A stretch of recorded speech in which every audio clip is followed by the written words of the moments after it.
Olá, meus irmãos, a paz do Senhor. Sejam mais uma vez bem-vindos ao nosso canal. Aqui, Raimundo Alves, evangelista da Obra do Senhor, em Araguaína, Tocantins.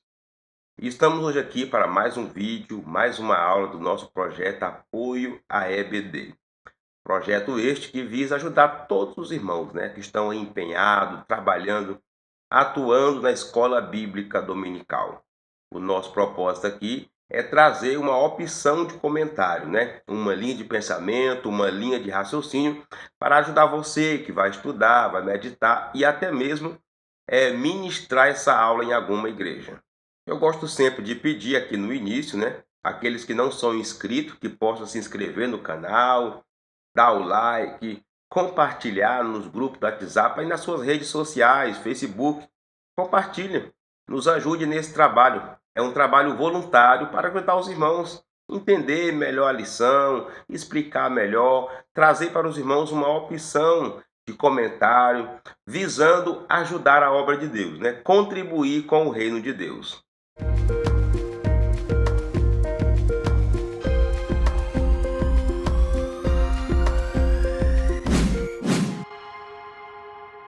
E aqui, como você sabe, nós temos um conteúdo diferenciado.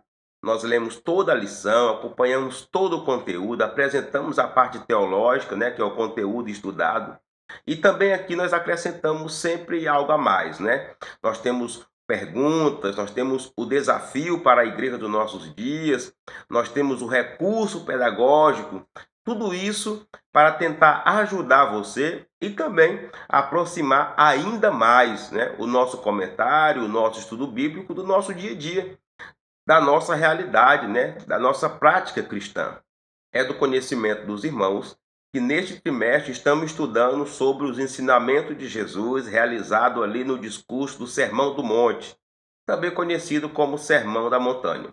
Nós já estamos na quinta lição e nesse Sermão do Monte Jesus apresentou vários ensinamentos, vários princípios que envolvem aí aqueles que estão como súditos do reino de Deus. Jesus traz aí uma nova interpretação, uma melhoria de alguns argumentos da lei baseada ali no judaísmo. E o nosso papel nesse trimestre é estudar esses assuntos, trazendo, claro, uma aplicação correta para o nosso dia a dia, para o viver da igreja hoje. E hoje nós temos mais uma lição desse trimestre, Expressando palavras honestas. É o tema da aula de hoje. Nós iremos continuar estudando o Sermão do Monte, mas agora analisando os argumentos de Jesus sobre o juramento, sobre a questão da palavra da verdade de uma pessoa, do cristão preferencialmente. Quando é sim, quando é não, é não. A aula de hoje está montada no modelo padrão, tá? 3 tópicos, 3 subtópicos, e esse é o caminho que nós iremos percorrer para chegar ao final da nossa aula de hoje. E assim, dando continuidade, nós iremos iniciar pela introdução, tá? É aqui que a gente conhece os primeiros argumentos do autor, as primeiras pontuações, o direcionamento para a aula de hoje. Os juramentos são o compromisso que a pessoa assume publicamente de que cumprirá realmente aquilo que prometeu. Nas Escrituras, os juramentos são de 2 tipos, aqueles feitos por Deus e aqueles feitos pelos homens. Quando Jesus ensina que o nosso falar seja sim, sim, não, não, porque o que passa disso é de procedência maligna, ele condena o uso indiscriminado, leviano e evasivo do juramento que prevalecia entre os judeus. O mestre ensinou que os homens deveriam ser transparentes e honestos em seu falar, para que o juramento entre eles se tornasse desnecessário. Em seu reino, a honestidade de seus membros elimina o uso dos juramentos. Então, aqui na introdução, o autor já nos dá aqui um rumo, os principais argumentos que nós iremos estudar na lição de hoje, que serão distribuídos nos tópicos e nos subtópicos. O autor inicia aí falando o que é o juramento. O juramento é um compromisso, É um argumento que a pessoa usa para confirmar, para validar que ele vai cumprir aquilo que ele está prometendo, aquilo que ele está falando. O autor fala aí também que o juramento nas Escrituras pode ser encontrado de 2 formas, Alguns juramento feito por Deus, outros juramento feito por pessoas. O principal prejuízo, que nós podemos dizer assim, é o uso errado disso, principalmente na época de Jesus, né, em uma prática errada envolvendo juramento, falado por Jesus explicando a respeito desse erro cometido pelos judeus. Quando Jesus fala que o sim é sim e o não é não, ele fala justamente para confirmar que nós temos que ter veracidade na nossa vida e também no nosso falar. Jesus estava ali condenando, não é, o uso indiscriminado, leviano do juramento. Né? O juramento foi ensinado no judaísmo, foi até falado por Deus, foi até orientado e recomendado na lei, porém, né, os judeus passaram a usar de forma errada, e nós iremos ver isso na lição de hoje. A honestidade elimina o uso do juramento. Esse é o principal entendimento para a lição de hoje, e está aí no fechamento da conclusão. Né? O que Jesus queria era destacar que a pessoa tem que ser verdadeiro, tem que ser honesto, né? Tem que ser confiável ao ponto dele poder falar algo sem a necessidade diretamente de jurar, de fazer um juramento, seja pelo céu, seja pela terra. Então, na aula de hoje, meus irmãos, o propósito é esse: estudar essa parte aí do Sermão do Monte, debater passo a passo como que deve ser o comportamento, o viver, o falar, né? A promessa e a realização de algo que qualquer pessoa faça, principalmente o cristão, né, que faz parte do reino de Deus. Jesus traz aí nessa parte do Sermão do Monte, mais uma vez, né, qual é a visão de Deus, qual é o propósito de Deus, o querer de Deus diante, né, da conversa, diante da promessa, diante do negócio que alguém faz. No caso aí, o uso do sim e o uso do não. Chegamos agora no primeiro tópico, e nós iremos estudar que não podemos jurar, nem pelo céu e nem pela terra. A ideia aqui é conhecer o que é o juramento e como que ele estava organizado na lei daquela época, né? E também qual era o propósito da lei que regulamentava o juramento na época de Jesus. A lei do juramento. A lei mosaica enfatizou a natureza obrigatória do juramento e decretou o castigo para o perjurado, aquele que faz um juramento falso. O falso juramento de uma testemunha ou de uma falsa afirmação com relação a uma pessoa ou alguma coisa encontrada exigia uma oferta pelo pecado. A lei enfatizou a seriedade do juramento e proibiu o juramento por deuses falsos. Aqui nesse subtópico, meus irmãos, o autor faz uma abordagem bem simples sobre como estava ali regulado, o que a lei dizia sobre o juramento. A lei, ela tornou o juramento obrigatório, principalmente no caso de acusação de alguém. Né? A pessoa era acusada, tinha as testemunhas, e as testemunhas faziam ali uma espécie de juramento para falar a verdade. Então, para a lei, era obrigatório a apresentação desse juramento, principalmente em caso de acusação. Mas a lei contemplava também punição para quem jurasse falso, né? Para quem fosse lá, principalmente como uma falsa testemunha. A lei determinava o juramento, mas ela também punia quem fazia isso de forma errada. O autor fala aí que quem fazia um pecado nessa área, né, quem cometia esse tipo de pecado, fazia ali um falso juramento, era uma falsa testemunha, tinha até contido na lei uma oferta, né, a oferta por esse tipo de pecado. E eu vou deixar aqui uma dica de pesquisa, né? Pesquisa aí no livro de Levítico, no capítulo 5, e você vai ver qual era essa oferta, né? Que a pessoa, que o pecador que tinha errado, né, nessa área aí, não é? Jurando falso, sendo falso testemunho, o que ele tinha que fazer. O autor fala também que a lei tratava a questão do juramento com seriedade. Né? Para a lei não tinha que ser algo banalizado, como ficou entre os judeus. Né? Tinha que ser algo sério, tinha que ter comprometimento. Na verdade, o propósito do juramento era se chegar à verdade. Né? E com isso foi determinado em forma de lei para o povo judeu. E quando Jesus, né, chega à terra, quando ele está ali no seu ministério, ele se depara tanto com essa lei, não é, como também com o uso e aplicação errado dela. O propósito da lei do juramento. O propósito do juramento antes era benéfico, tinha o objetivo de descobrir a verdade. Tratava-se de um apelo solene que o adorador fazia a Deus, tendo consciência de que ele era o grande juiz onisciente e onipotente, dono de tudo, que esquadrinha os corações de todos os homens e que revelava o íntimo de cada um, a verdade e a sinceridade presente no espírito do homem. Os juramentos nas Escrituras são de dois tipos: aqueles feitos por Deus e aqueles feitos pelos homens. Qual era o propósito da lei do juramento, né? Por que para jurar tinha toda uma regulamentação? Por que a lei contemplava essa parte? É justamente, né, para poder chegar a um benefício. E o benefício era ter a verdade, né?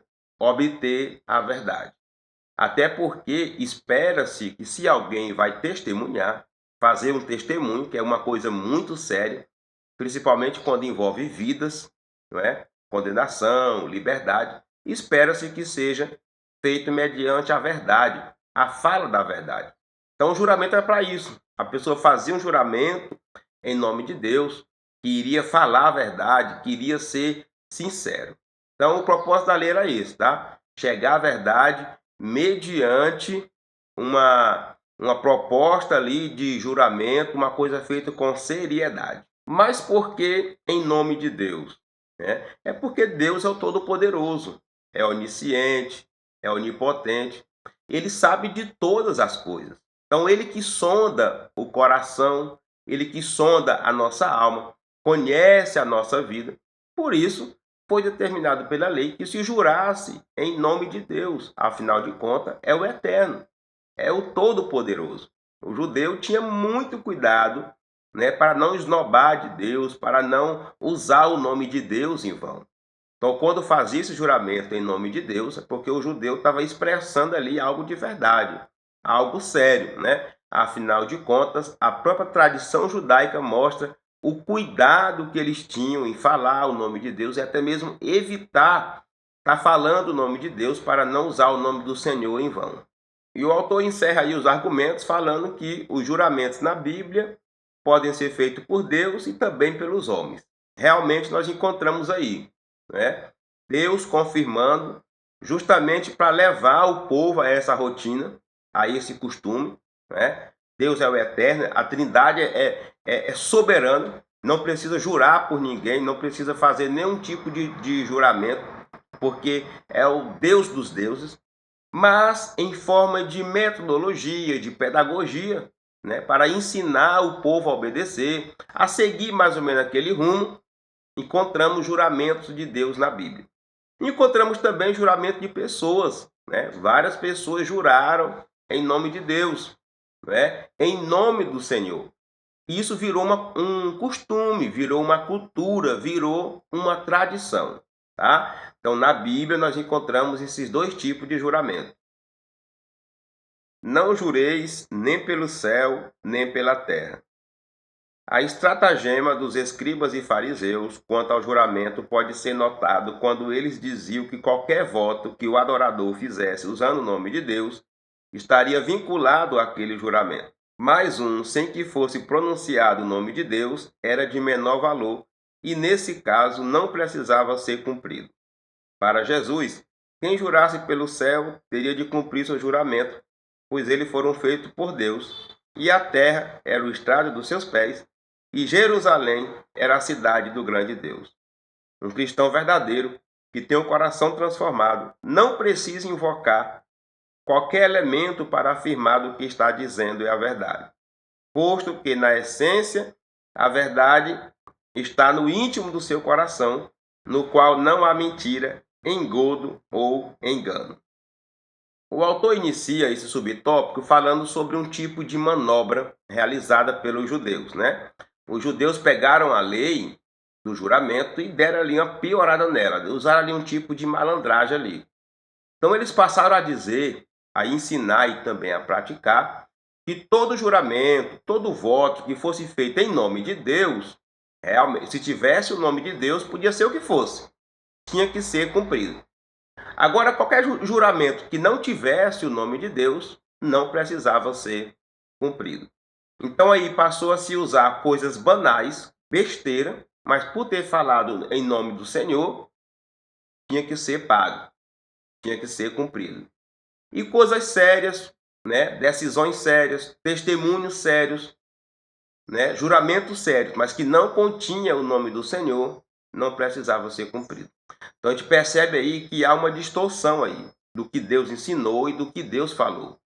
Há uma distorção do propósito que essa lei queria, que era simplesmente chegar à verdade. Aí Jesus já chega ensinando, dizendo, olha, não pode jurar por nada, tá? Porque se jurar em nome do Senhor, se jurar em alguma coisa da terra, se jurar por Jerusalém, tudo tem que ser cumprido. Então Jesus vem já dar uma melhorada nesse entendimento, nessa interpretação, assim como ele fez com os outros argumentos estudados nas outras lições. Jesus chega dizendo, olha, tudo é de Deus, tá? Os céus, a terra, o mar, Jerusalém, tudo é de Deus. Então, se jurar usando a terra, usando Jerusalém e usando os céus, do mesmo jeito tem que honrar, do mesmo jeito tem que cumprir.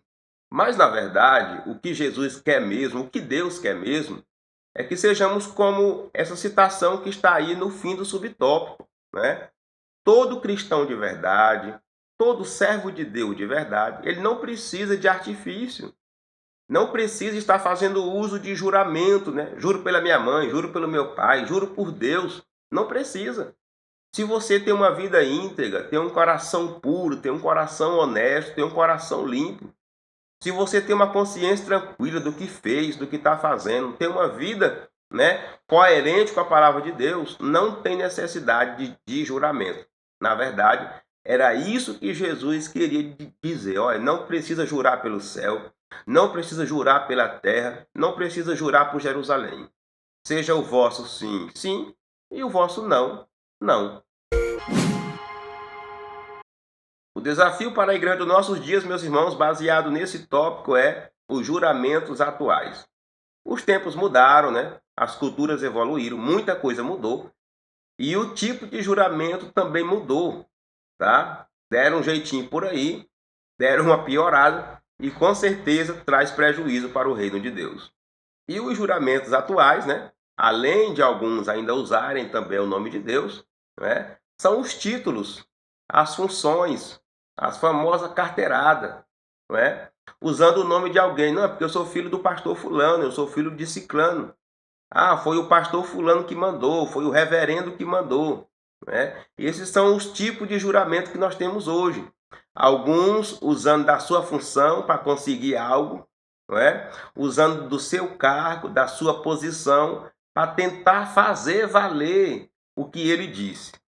Não tem mais moral diante do povo, não é? Não tem mais moral pelo seu caráter que está corrompido. Aí agora passa a usar o nome dos outros para poder se conseguir algo, né? Não, foi o presidente que mandou e eu vim aqui. Foi fulano que deu essa ordem. Olha a mensagem dele aqui. Liga para ele aqui. Né? Não, eu tenho que entrar aqui porque eu tô com fulano de tal, porque eu ando com fulano de tal. Ou seja, criar aí uma espécie de gambiarra para se conseguir algo, né? Para tentar transparecer que é verdadeiro. E no final termina queimando a imagem, né? Termina queimando o filme. Porque quem usa desses artifícios está com seu caráter corrompido, né? E termina não cumprindo aquilo que falou, aquilo que chegou dizendo que alguém tinha autorizado. A solução para esse desafio é melhorar o seu caráter, melhorar a sua vida, para resgatar a confiança daqueles que você precisa fazer algo, exigir algo ou prometer alguma coisa. Como recurso pedagógico, apresente alguns tipos de juramento existente ali no Antigo Testamento. Na cultura judaica, tinha vários rituais relacionados ao juramento. Faça isso, prepare essa lista, mostre esse exemplo que vai ajudar os irmãos a entender melhor o que Jesus estava combatendo naquele ensinamento. E assim podemos concluir esse primeiro tópico. Nós estudamos sobre a lei do juramento no Antigo Testamento, qual era o propósito dessa lei, o que ela queria, né, estabelecer no juramento. E vimos também que o cristão de verdade ele não precisa utilizar desse meio, né? Não precisa jurar por nada. Meus irmãos, chegamos agora no segundo tópico, e o propósito aqui é nós estudarmos sobre o valor da nossa fala, né? O valor da nossa palavra. Que o nosso sim seja sim e que o nosso não seja não. Como deve ser nosso falar? Tomar cuidado com o que se fala é valioso demais. Esta atitude declara que tipo de pessoa nós somos. Um cristão verdadeiro sempre procura falar com a verdade e sabedoria. O sábio rei Salomão falou que a morte e a vida estão no poder da língua. Jesus foi bem categórico quando afirma que pelas palavras alguém pode ser justificado ou condenado, o que nos impele a ter cuidado no nosso falar. Um cristão cheio de verdade divina terá um falar verdadeiro e reagirá contra todo tipo de falsidade e mentira. Jesus exige honestidade o tempo todo, seja um homem sob juramento ou não. Não há padrão duplo para o cristão. Como deve ser o nosso falar, né? Como deve ser o falar do cristão? Primeiramente, com cuidado, com cautela, porque o nosso falar representa, mostra quem nós somos, tá? Então, como eu falo, como eu me expresso, se eu confirmo aquilo que eu falo, se é veraz, não é? Se tem veracidade ali, tem muito a ver comigo, tem muito a ver com o meu caráter. Por isso o autor destaca aí que é uma atitude valiosa demais, né? É um valor muito precioso aquilo que a pessoa fala e cumpre. O autor faz uso aí de duas citações bíblicas. Primeiramente, ele cita Salomão, o ensinamento dele, onde ele diz, né, que relacionado à língua, ao falar, ao que alguém fala, não é, está ligado tanto à morte como à vida. Ou seja, diante ou mediante o que alguém fala, ele pode tanto viver como morrer. O autor fala também aí um ensinamento de Jesus, né? Quando ele disse que alguém pode ser condenado ou justificado mediante o seu falar. E a gente sabe que isso é verdade. E no final do subtópico aí, o autor mostra qual é a visão do reino de Deus. Um cristão cheio de verdade divina, um cristão cheio de Deus, que se converteu de verdade, ele vai falar a verdade. Ele não vai usar de artifícios, pelo menos isso é o que se espera. O autor fala aí que Jesus não aceita isso. Ele não aceita um duplo sentido, não é? Um duplo padrão, dois modelos de vida. Uma hora é honesto, outra hora não é honesto, uma hora fala a verdade, outra hora mente. Não. O cristão, por pertencer à verdade, deve falar a verdade. Até porque o cristão prega a mensagem da palavra de Deus, que está envolvida aí na salvação das pessoas. Como alguém que se diz crente, né, vai se mostrar confiável na pregação do evangelho, se ele não tem uma vida confiável, se mente demais, se o que fala não pode ser confirmado, não é? Então temos sim que ter esse cuidado com o nosso falar. O sim e o não na vida de Paulo. Em 2 Coríntios, capítulo 1, do versículo 12 ao 24, há o relato de um episódio que ocorreu com o apóstolo Paulo. Ele fez plano de visitar os irmãos da igreja de Corinto, porém, por diversas vezes foi impedido, e as coisas não saíram como havia planejado. Por isso, seus acusadores se valeram da situação para fazer graves e sérias acusações contra Paulo, dizendo que ele não era confiável. O apóstolo toma Deus como testemunha e explica o motivo pelo qual não tinha ido fazer essa visita, que era para poupar os irmãos. Deus, que conhecia o seu coração, disse o apóstolo, sabia do seu verdadeiro sentimento e da grande vontade de ir, e declarou a todos que sua vida era de simplicidade e sinceridade, tanto diante da igreja como do mundo. Ele ainda os visitaria, mas em uma ocasião melhor. Aqui nesse subtópico, o autor recorre a um exemplo, a um ocorrido com o apóstolo Paulo, para nos dar aí mais uma certeza, mais uma dica de como que tem que ser o procedimento do crente diante do que ele falar, do que ele prometer. O apóstolo Paulo prometeu visitar os irmãos de Corinto, Mas várias coisas aconteceram e impediram dele ir. Ele foi evitando a ir, justamente para poupar os irmãos. Porém, meus irmãos, a galera do contra, a turma do contra, não deixou de graça, viu? Passaram a acusar Paulo, dizendo que ele não era confiável, que ele era um mentiroso. Ô irmãos, infelizmente, em todo lugar tem esse tipo de gente, não é? Incomodado com a vida alheia, se intrometendo com a vida alheia, e ao invés de tentar apaziguar, ao invés de procurar ser um pacificador, ele é um perturbador do ambiente, não é? Então Paulo estava com uma causa justa, um motivo justo, mas teve ali os seus acusadores, os seus opositores que aproveitaram da situação para denegrir a sua vida. Aí o apóstolo Paulo, de forma coerente, de forma educada e de forma séria, usa Deus como a sua testemunha. Olha, Deus sabe do que eu estou passando, Deus me conhece, Deus conhece todas as situações, Deus conhece as circunstâncias com que eu estou envolvido, fique tranquilo. Prometi ir, não deu certo de ir, mas Deus está vendo tudo. Aí o apóstolo Paulo recorre justamente porque Deus conhecia a sua sinceridade. Deus conhecia a sua simplicidade. Deus sabia o porquê, né? Então, esse tipo de juramento, esse tipo de recurso, ele é aceitável, tá? Principalmente quando há um grupo de opositor, quando há ali um grupo de perseguidor. O que pode nos justificar, meus irmãos, é Deus. Deus é quem conhece a nossa vida. Existe coisas que não adianta a gente tentar ficar dando muitas explicações, não, porque as pessoas não estão no nível para entender. Elas estão cegas, às vezes, pelo ódio, pela inveja, por algum problema, e elas não querem entender a situação. Aí você fala, ó, ore por mim, entrega aí na mão de Deus, tá? Deus sabe de tudo, Deus está vendo a minha vida. Foi mais ou menos esses argumentos que o apóstolo Paulo usou, não é? E tempo depois, o apóstolo Paulo cumpriu ali a sua promessa, foi lá e os visitou em um tempo melhor. O que passar disso é uma procedência maligna.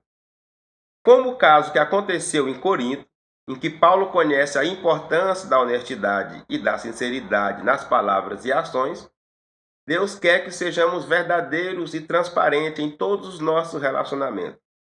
Se não for assim, poderemos nos rebaixar, passando a divulgar rumores, fofoca e a ter segundas intenções, ou seja, daremos lugar a situações de procedência maligna. Qual é a visão de Deus sobre esse ensinamento, sobre esse assunto? É que nós sejamos honestos, fiéis, confiáveis, verdadeiros. É isso que Deus quer, tá? Deus quer que nós tenhamos uma vida coerente com o seu reino, coerente com a sua palavra. É por isso que não há a necessidade de juramento para o crente e para o cristão. Quando nós perdemos esse tipo de procedimento nos nossos relacionamentos, nós nos tornamos não confiáveis. E aí poderemos fazer uso de algumas artimanhas do dia a dia, né? A fofoca, né? A calúnia, a difamação, o fuxico. Então, existem alguns problemas, algumas obras da carne que nós estamos sujeitos se não nos preocuparmos com essa questão de termos uma vida de caráter coerente com a palavra de Deus, coerente com o reino de Deus. E é isso que Jesus está dizendo, que é de procedência maligna, porque vai trazer dissensão, vai trazer discórdia entre a igreja, entre os irmãos, quando eu me comporto dando lugar a esse mal provocado pelo diabo, né, que é o maligno, e também pela nossa carne, a nossa natureza pecaminosa. Então, se eu me preocupo em ser verdadeiro, em ser honesto, em ser confiável, eu já vou tapando essas brechas, tá? Que podem sim ser de procedência maligna. Porque assim, meus irmãos, até a condenação eterna acontecer, o diabo fica aí tentando atrapalhar o nosso viver. Então, o que ele quer é que nós nos corrompamos mesmo, que sejamos uma pessoa sem moral para não fazer a obra de Deus. E assim também corromper os outros, tá? Quantos problemas nós já tivemos em igreja devido ao fuxico, fofoca, o disse-me-disse, né? Alguém apenas ouviu uma outra pessoa falando, nem foi confirmar, nem foi observar direito, já virou um fuxico, virou uma conversa, e é isso que o diabo quer dentro da igreja, viu? É isso que é de procedência maligna. Esse monte de conversa fiada entre os irmãos, prejudicando alguém, perseguindo alguém, caluniando alguém. Então, que a nossa palavra seja, o nosso sim seja sim e o nosso não seja não. Que sejamos cristãos verdadeiros e também confiáveis, para não dar brecha a essas coisas do maligno. E o desafio para a igreja dos nossos dias, meus irmãos, baseado nesse tópico, são os não confiáveis na igreja. Sim, nós temos pessoas assim, infelizmente. Nós sabemos que a igreja, ela cuida de pessoas. Tem pessoas ainda em modelagem de caráter, né? Para se alinhar aí ao caráter de Cristo. Mas tem muita gente também teimosa, né? Que insiste em levar uma vida de mentira, uma vida de falsidade e se torna não confiável na igreja, trazendo assim também prejuízo para a obra do Senhor. Mas quem são os não confiáveis da igreja? São os falsos, os fuxiqueiros, não é? Os mexeriqueiros, aqueles que gostam de estar falando mal da vida alheia, às vezes por inveja, às vezes porque quer mesmo caluniar, às vezes porque não gosta de alguém. Meus irmãos, essa turma aí tem trazido muito prejuízo para a igreja, tá? Porque ficam espreitando a vida do próximo, espreitando a vida do outro. Aí quando comete um pequeno deslize, quando faz um pequeno erro, aí já fazem ali uma tempestade no copo d'água. E de tanto fazerem isso, de tanto falar mal da vida alheia, se torna um obreiro sem moral, um pastor sem moral, um irmão da igreja sem moral. Ninguém acredita mais nele. Não tem mais credibilidade na igreja. Ah, foi fulano que disse? Foi ciclano que fala, não, moço, não vá atrás desse aí não, esse cara aí conversa demais, né? Não, esse cara aí é mentiroso, aí não tem confiança. E isso, meus irmãos, é algo que precisa ser tratado no nosso meio. Está presente? Está, mas precisa ser vencido esse desafio. Precisamos subir desse nível, sair dessa linha de raciocínio, dessa linha de pensamento, desse estilo de vida em que a vida do próximo me importa, em que eu tenho que estar fuxicando, falando mal, não é? Principalmente com mentiras e fofoca relacionados a alguém. Era isso que Jesus queria combater ali. E é isso que Deus deseja que não esteja presente no seu reino. Um tempo desse, eu fui vítima de uma situação assim, né? Eu fiz uma visita ao nosso pastor presidente aqui do campo, né? E não foi 2 dias depois dessa visita, já estava um fuxico na cidade aí, da boca de um pastor, de alguns pastores, na verdade, que saíram dizendo que eu tinha ido lá pedir igreja, para pedir para dirigir igreja, né? Então, esse tipo de atitude, meus irmãos, machuca as pessoas e tem trazido prejuízo para o reino de Deus, tá? Pessoas frustradas na igreja, decepcionadas, afastadas da igreja, gente que não quer ter mais nem função na igreja, não quer mais nem ter cargo na igreja, de tanta calúnia, de tanta difamação que já fizeram com a vida dela, não é? E esse prejuízo, meus irmãos, vai ser cobrado. Viu? Você que gosta de ficar falando mal da vida alheia, você que gosta de ficar fuxicando, inventando conversa, não pense não. Viu? A palavra de Deus diz que aquilo que você planta aqui, você vai colher, não é? Então que o nosso sim, que o nosso não seja não, e que a procedência do nosso falar seja confiável. Como recurso pedagógico, apresente aí exemplo de pessoas confiáveis, né? Confiáveis no seu falar. Você pode fazer uma lista aí da Bíblia, de exemplo da Bíblia, ou mesmo do seu dia a dia, do dia a dia da sua igreja, né? Pessoas que são confiáveis, que têm um bom caráter, que têm uma boa moral diante da igreja. E assim, meus irmãos, podemos concluir o que nós estudamos nesse tópico. Nós estudamos como que deve ser o nosso falar, estudamos um episódio também envolvendo o apóstolo Paulo, onde ele jurou ali por Deus, né? E estudamos que o cristão verdadeiro não precisa de artimanha, não precisa de artifício, porque o que vem daí é de procedência maligna. Meus irmãos, chegamos agora no terceiro tópico. E a ideia aqui é continuarmos essa abordagem sobre o nosso falar, né? Sendo honesto com as nossas palavras. É um tópico que continua aquele anterior. Nós iremos ver aqui até uns argumentos que são bem parecidos com o que nós já vimos. A palavra honestidade Honestidade é uma virtude de alguém que é correto, sincero. Do hebraico, temos o adjetivo yashar, reto, honesto, correto, direito, plano, certo e justo. Jó foi descrito como um homem honesto. Em Atos, temos a descrição de Cornélio como um homem reto e honesto. Aquele que tem um viver reto, honesto, jamais permitirá que saia de sua boca palavras falsas, mentirosas e enganadoras. O autor traz aqui nesse tópico, meus irmãos, o autor traz aqui nesse subtópico, meus irmãos, algumas abordagens, algumas falas aí, o que é honestidade, né? Honestidade está relacionada àquilo que é justo, àquilo que é plano, que é reto, que é correto, que é sincero e que é confiável, né? O autor apresenta aí dois exemplos bíblicos. A citação a respeito de Jó, nós vemos ali que Deus falou, né? No texto de Jó, Deus fala que Jó era um homem reto, íntegro, não é? Que o adorava com sinceridade. E há também a citação sobre Cornélio, já no Novo Testamento, que também é apresentado como um homem reto, um homem justo, um homem certo, um homem honesto. Esses dois modelos aí, meus irmãos, são dois exemplos, mas nós temos vários outros na Bíblia, tá? E que podem e que devem sim ser seguidos por nós. Se Deus fosse conversar sobre nós hoje, por exemplo, o que Deus iria falar de nós? Né? O que um anjo do Senhor, trazendo uma mensagem para alguém, poderia falar ao nosso respeito? É algo forte, né? É algo profundo. Estamos sendo honestos no nosso viver? Estamos sendo honestos no nosso proceder? Estamos sendo honestos na nossa convivência com o próximo? É algo a ser pensado. E o autor conclui aí o raciocínio falando que aquele que vive de forma reta, honesta, tem cuidado com o que fala, né? Não vai permitir sair da sua boca falsidade, mentira, engano, né? Palavras enganosas.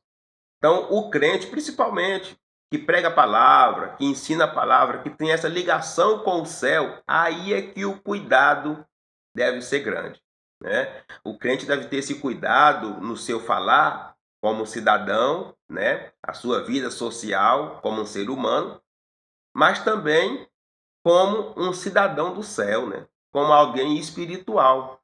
Afinal de contas, nós somos aí a continuação da igreja, os pregadores do evangelho. A nossa palavra tem que ter confiança e a nossa vida tem que ser pautada pela honestidade. Tem gente que até evita sair na rua evangelizando, porque a vida dele não tem caráter, não é um bom caráter, né? Não é honesto. Vive enganando, ludibriando um e outro. Aí tem dificuldade para um viver que realmente agrada a Deus e um viver coerente com a sua palavra. É possível ser honesto com nossas palavras neste mundo? Não há como negar que nesse mundo muitos já adotaram a mentira como um hábito. É normal para aquele que não vive as bem-aventuranças de Cristo dizer uma mentira com a desculpa de mentir para apoiar uma causa nobre. Quem sustenta isso está comprometendo o caráter humano e o respeito pela verdade. O verdadeiro discípulo, que faz parte do reino de Cristo, é honesto em suas palavras, íntegro no seu caráter e jamais usa de meias verdades, sendo influenciado pelo pai da mentira, o diabo. Jesus é a verdade em essência, e os que vivem nele são honestos em tudo, e o seu falar é sim, sim, não, não. O pastor Osiel procura aqui nesse subtópico responder a uma pergunta que talvez poderia até ser feita por alguém durante a aula, né? É possível alguém ser honesto com as suas palavras em um mundo tão corrompido? E para tentar responder, ele começa aí abordando sobre a vida de alguns que insistem em fazer aquela mentirinha do dia, né? Alguns até alegam que é por uma causa nobre, por uma boa causa. Mas ele destaca aí que essas pessoas que agem dessa forma estão com seu caráter corrompido e se tornam pessoas não confiáveis. E aí ele apresenta aí mais qualidades, mais características do discípulo de Cristo, né? De nós que somos crentes, que somos cristãos. O nosso viver tem que ser pautado pela verdade, não é? O nosso falar tem que trilhar pela verdade, pela confiança, não é? Pela honestidade. Sendo honesto, vivendo honesto, o nosso falar vai ter confiança. Ou então, nos tornaremos aí vítima das armadilhas do diabo, né? Que quer de toda forma nos levar, nos conduzir numa vida de pecado. E ele apresenta também aí o porquê. Por que que o crente tem que ser íntegro no seu caráter, né? O cristão de verdade, meus irmãos, ele é íntegro no seu caráter. E o que que é o caráter? O caráter é como eu procedo, é o meu viver diante da ética, né? Diante de algo que foi escolhido. No nosso caso aqui, a Bíblia. A Bíblia é nosso livro de ética, é o nosso código de ética. Então, o cristão, ele tem o seu caráter puro. Mas por quê? Porque ele é de Jesus, não é? Está num processo de santificação? Tá. Está num processo de melhoria? Tá. Mas o cristão tem que procurar ser igual a Jesus, que é a essência da verdade, né? É a verdade em essência. E é por isso que o que se espera do cristão é que no seu falar, o seu sim e o seu não seja não. Ou seja, diante da sua vida, do seu relacionamento com as pessoas, o seu comportamento é confiável. Se diz que vai fazer, vai fazer. Se diz que não vai, não vai fazer. É isso que se espera, tanto de alguém como crente, como cristão, como também como alguém na sociedade normal, não é? É possível ser honesto sem nem precisar ser crente. Sendo crente, isso melhora mais ainda, porque vai trazer bons frutos para o reino de Deus. Dando testemunho. Uma pessoa honesta revela dignidade de caráter, é honrada, digna e procede rigorosamente dentro da regra. Salomão disse que tortuoso é o caminho do homem cheio de culpa, mas reto o proceder do homem honesto. O verdadeiro cristão procura ser honesto no que fala, mantendo-se longe da falsidade e da mentira, conservando a verdade no coração e na conduta, pois esse é o objetivo maior. Você é conhecido por ser uma pessoa de palavra? Se dissermos a verdade durante todo o tempo, vamos nos sentir menos pressionados a apoiar nossa palavra em juramento ou promessas. Aí aqui nesse subtópico, o autor procura resumir tudo, né? Por que que temos que ter uma vida honesta, um bom caráter, né? Por que que o nosso sim tem que ser sim e o nosso não tem que ser não? Porque nós estamos dando testemunho, tá? Ou um testemunho bom ou um testemunho ruim. Então, quando eu procedo de forma justa, reta, honesta, eu não estou falando só de mim, né? Eu falo de mim, da minha vida, mas também estou testemunhando do Deus que eu tenho na minha vida, né? Afinal de contas, quando um crente erra, a maioria das pessoas diz assim, olha, é o crente, né? Então nós temos que ter esse cuidado com o bom testemunho. Até Jesus voltar e nos levar para o céu, nós temos uma vida aqui na terra. E é aí onde é importante a questão do testemunho. E aí o autor aí traz mais uma abordagem sobre como que o cristão tem que ser, né? Tá até parecendo redundância, mas é importante isso. Por quê? Porque tem muita gente que continua insistindo em viver no erro, em não ser confiável, ser um fuxiqueiro, ser uma pessoa falsa, sem credibilidade. O nome já está sujo na praça porque não paga a conta. Pega emprestado e não paga. Deve e não paga. Compra fiado e sai enrolando um e outro, né? As irmãs que vendem perfume, vendem natura, né? Boticário aí nas igrejas, vendem pérola íntima, sabem o que eu estou falando. As irmãs que costuram na igreja também sabem o que eu estou falando. As pessoas que mexem com salão de cabeleireiro, meu Deus do céu, sabem também do que eu estou falando, né? Porque tem muita gente desonesta dizendo que é crente, tá? Lá na igreja tá chorando, lá tá na unção, tá no poder, tá no reteté, tá no manto, mas na sociedade não tem um bom testemunho. E aí o autor faz uma pergunta embaixo aí, né? Como que você está sendo conhecido? Como que você é conhecido mediante o que você fala? Você fala que vai passar o cartão de crédito e passa o cartão de crédito no dia certo? Você fala que vai devolver o dinheiro do pão e você vai lá devolver o dinheiro do pão? Você vai pagar aquele centavo que você ficou devendo lá na quitanda, lá no comércio? Você honra o que você fala? Como é que está o seu testemunho? Né? Como é que está o seu testemunho na sua igreja, na sua família, na sua casa, com o seu povo, no seu trabalho, onde você vive?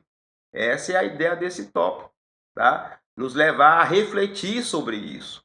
Porque o nosso proceder, meus irmãos, a nossa atitude, ou ela fala bem do evangelho, ou ela fala mal. Ou ela traz um bom testemunho, ou ela gera escândalo na obra de Deus. E o autor reforça aí o pensamento e a ideia que quanto mais nós tivermos cuidado no que nós vamos falar, no que nós vamos prometer, nós vamos ter ainda um alívio sem a necessidade do juramento ou promessas. Ou seja, com a cautela daquilo que você vai prometer, né, daquilo que você vai comprar, do negócio que você vai fazer, isso vai te aliviar de muita dor de cabeça no futuro, principalmente da necessidade do juramento. Quando alguém vem prometer algo, falar algo, já questão necessária ali de estar jurando por Deus, juro pelo meu pai, juro pela minha mãe, tem algo de errado aí. Ele está muito desconfiado, ele está muito preocupado. Mas a ideia aqui, meus irmãos, é entendermos da importância do nosso viver, ser um viver com honestidade, com sinceridade, para assim dar um bom testemunho na obra do Senhor.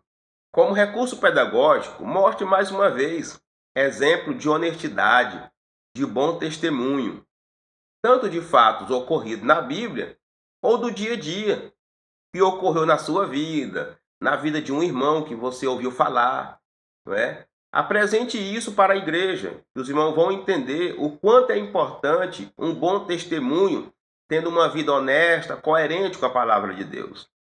Assim, meus irmãos, podemos concluir esse tópico. Nós estudamos sobre a honestidade, nós vimos também que é possível, sim, ser honesto no mundo tão corrompido, e estudamos também que isso é importante para o bom testemunho, né? O bom testemunho do crente, do cristão, diante da igreja e também diante do mundo.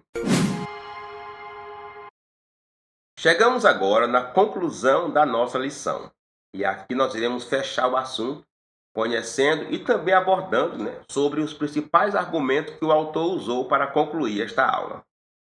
Devemos viver neste mundo como verdadeiros seguidores de Cristo, sendo honestos em tudo, em especial em nossas palavras, sem recorrermos a juramentos hipócritas, profanos e desnecessários, que busca fundamentar as conversas do dia a dia. Antes, procuremos ser simples e objetivo, dizendo sim, sim, não, não. O autor fecha aqui a conclusão, mostrando o que nós temos que fazer, qual a nossa atitude diante dessa lição, né? Ele fala que nós devemos procurar ter um viver honesto, pautado pela verdade, né? Um viver confiável, justo, porque o crente que vive guiado pela palavra, coerente com a Bíblia, não precisa de juramento, tá? Se procedermos de uma forma justa, honesta, organizada, não é? Coerente com o reino de Deus, não precisaremos utilizar de juramento. O nosso sim vai ser sim, o nosso não vai ser não. Ou seja, estaremos expressando palavras honestas, palavras confiáveis. Diante disso, nós podemos extrair, meus irmãos, a lição da lição, né? O que Deus quer? Deus quer uma igreja confiável aqui na terra. Deus quer pessoas honestas. Deus quer pessoas com um viver coerente com a sua palavra. Deus tem o céu para a sua igreja. Mas até ele levar essa igreja para o céu, até ele cumprir a vida eterna para nós, a igreja tem uma vida aqui, tem uma missão aqui na terra. Então, por isso que não podemos envolver com mentira, com falsidade, não é? Com falso juramento. Não precisamos disso. Guiado pela palavra de Deus, coerente com os ensinamentos de Jesus, já é uma vida que agrada ao Senhor, já é uma vida que traz um bom testemunho para o reino de Deus. E isso é o que Ele quer da sua igreja. É isso que Ele quer do seu povo. Que enquanto tenhamos uma vida aqui, enquanto estivermos aqui neste mundo, o nosso proceder seja justo, sincero, reto e confiável. Ou seja, o nosso sim, sim, e o nosso não, não. E assim, meus irmãos, chegamos no final de mais uma aula. E eu quero agradecer a sua vinda até aqui, a sua audiência nesse trimestre, a sua audiência em mais uma aula, em mais uma lição aqui do nosso canal. Pedir perdão porque não estamos conseguindo produzir todas as aulas, né? Hoje estamos até aqui no nosso estúdio B aqui, no nosso estúdio improvisado, mas estamos agora aqui firmando o compromisso de trazer mais uma aula para você. Muito obrigado, viu? Muito obrigado pelo apoio, pelos comentários, muito obrigado mesmo, tá? Por esse empenho que os irmãos têm de estar sempre aqui conosco no nosso canal, estudando juntamente com a gente aqui a nossa lição. Eu sempre peço e reforço pedindo para os irmãos se inscreverem no nosso canal, dar o like aí no nosso vídeo e compartilhar aí nas redes sociais, tá? Compartilha aí no WhatsApp, no grupo da sua igreja, não é? No Facebook, por onde for possível, no Instagram, tá?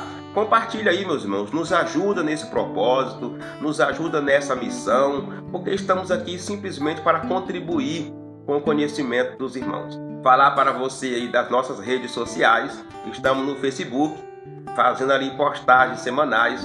Tem também o nosso Instagram aí, que você pode seguir, você pode ver as nossas postagens ali. Sempre estamos levantando ali algumas questões, algumas meditações, alguns temas relacionados à lição, tá? Toda semana a gente faz ali publicações. Tem também o nosso WhatsApp, caso você queira a nossa presença na sua igreja para ministrar a lição, ministrar também seminário de escola bíblica dominical.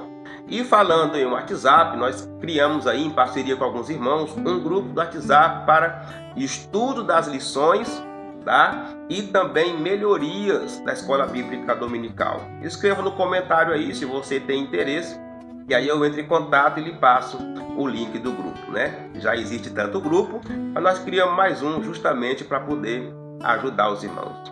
Meus irmãos, que Deus em Cristo vos abençoe, tá? Que o Espírito Santo fale melhor dessa lição ao seu coração. Se você for ministrar essa aula, ore, jejue, leia, pesquise, se esforce, planeje a sua aula para que seja realmente um bom estudo da Palavra de Deus.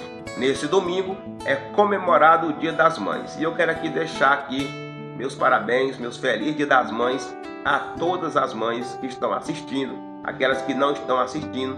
Que Deus em Cristo abençoe e que, se Ele permitir, na próxima aula, na próxima lição, estaremos aqui novamente.